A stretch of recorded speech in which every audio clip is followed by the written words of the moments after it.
એક તારીખે અમારો બાબો ઘનશ્યામ ડેરી આઈસી રોડ ઉપર આવેલી છે, ત્યાંથી 3 કિલા ખીરું લાવ્યો હતો.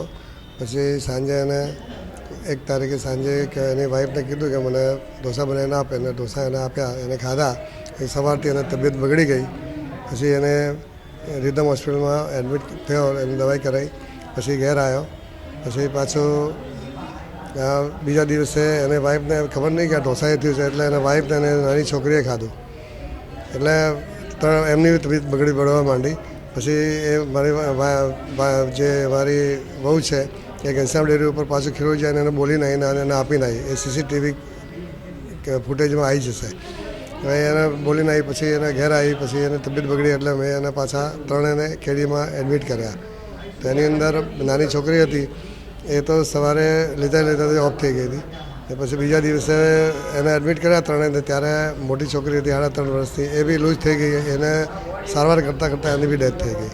યા તો એની અંદર ફૂડ પોઈઝન થઈ ગયેલું ખીરું હતું, એના હિસાબે આ ત્રણેયની તબિયત બગડી ગઈ. અમે 2 છોકરા અમારે ગુમાવવા પડ્યા, એટલે એના ઉપર કાર્યવાહી થવી જોઈએ ઘનશ્યામ ડેરીવાળા ઉપર.